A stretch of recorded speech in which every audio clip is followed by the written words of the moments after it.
Can we agree that if you took President Xi Jinping and turned him upside down and shook him, the World Health Organization would fall out of his pocket? I don't think I can answer that question, sir. I'm sorry. Well, do you think that the President Xi Jinping has undue influence over the World Health Organization, do you? I have no way of knowing the influence of the president of China over the WHO. Dr. Fauci, I believe you have testified you didn't give any money to the Wuhan lab to conduct gain-of-function research. Is that right? That is correct. How do you know they didn't lie to you? Excuse me, sir? How do you know they didn't lie to you and use the money for gain-of-function research anyway? Well, we've seen the results of the experiments that were done and that were published, and that the viruses that they studied are on public databases now. So you don't think the Chinese would lie to you?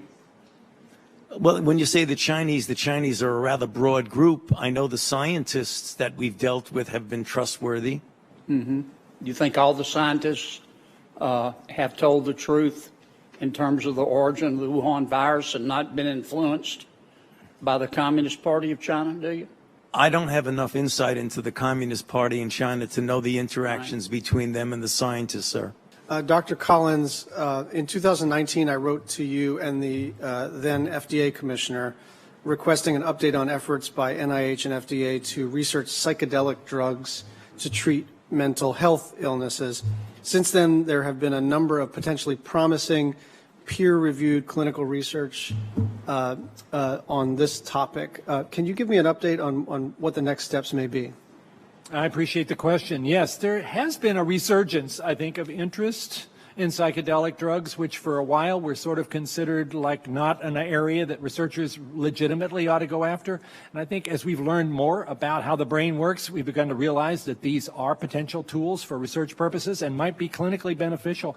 I just mentioned one, which is psilocybin, which has now been tried in no less than 3 randomized controlled trials for depression and is showing a signal there of potential interest. And that could be quite exciting because we all are looking for new approaches to that. But there are other trials going on with MDMA, even with LSD. I think at the moment it's the psilocybin that's gotten the greatest attention.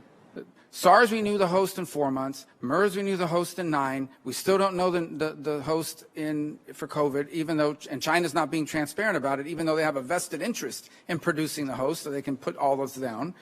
In a lab that we know is involved in changing viruses synthetically so that they become infectious for humans, in a lab that diplomats have told us is unsafe, in a country that had a history of lab leaks, and by the way, in a virus that we know can be synthetically created because the Swiss did it. The Swiss created an exact replica of this virus in the lab for purposes of answering it.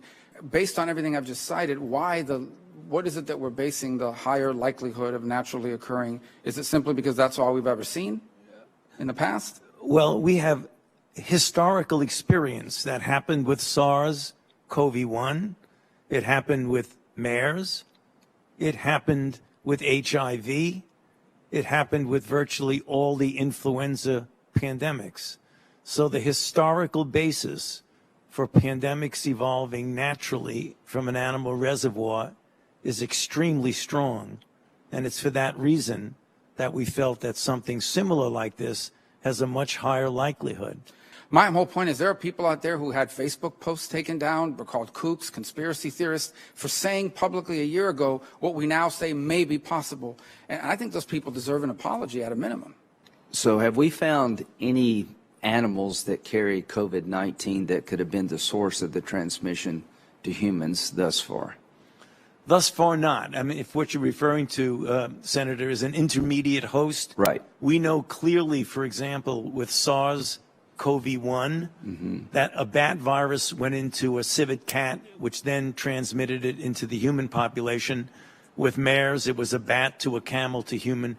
The intermediate host, if there is one, has not yet been found. And we've been looking for that intermediate host. Is that fair to say? That is fair to say, sir. At what point in time would it become more likely it came from the lab if we don't find an intermediate animal host? How much longer? I don't think we can give a time element on that, Senator, for the simple reason we still have not yet confirmed what the host is from Ebola. We know that Ebola jumps from an animal reservoir to human, and it's been many years now since the original Ebola outbreaks, and we haven't yet nailed that. But we believe that Ebola did not come from a lab. Yes. Okay. We pushed private industry and worked with private industry in ways we had not before. I've said at the time, one way to win the horse race is to bet on all the horses. And I think to a great extent we did in the vaccine effort, bet on all the horses we thought had a chance to finish the race, and it made a difference. The road to these mRNA vaccines actually started back in the 1960s when the function of messenger RNA was first understood.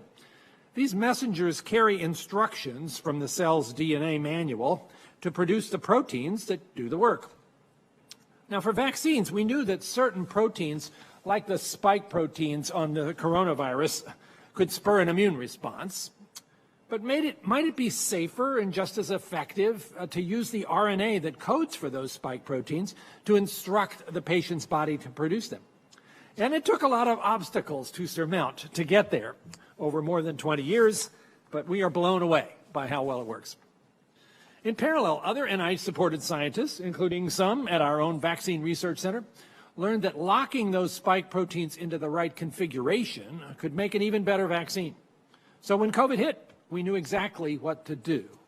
And thanks to your support and using a novel Shark Tank approach, NIH took on a new role as a venture capitalist through the Rapid Acceleration of Diagnostics, or RADx program. Today, there are 33 novel testing platforms helping perform, just today, millions of tests daily due to RADx. This program demonstrated the remarkable innovations that are possible when NIH brings together experts in engineering, business, and manufacturing to fund big ideas. So the question I would have is, what research is NIH doing on suicide prevention so that we can recognize warning signs, better communicate to our friends and family, and also give healthcare providers more insights? I'm told that many suicide victims visit emergency rooms frequently before their suicide, and those signs aren't picked up. So your comments would be appreciated. Well, I appreciate the question, Senator, and it is a source of great concern and obviously great heartache for the way in which this is taking a toll amongst people across our nation, and certainly at a time where mental health issues have been even further heightened by all the stresses of COVID-19. One can see this also becoming even more of a threat to people who have lost hope. NIH is deeply engaged in trying to understand ways to prevent this terrible outcome, and the National Institute of Mental Health has in fact invested in a number of new initiatives as a result of that concern. One that I would point to that has turned out to be a pretty encouraging development is the recognition that the drug ketamine, which is used in anesthesia and sometimes used as a party drug, unfortunately, it also turns out to have benefits for people with serious depression, including people with suicidal ideation. Now approved by FDA in the drug esketamine, this is now available and it is being used in those acute situations of acute suicidal threat.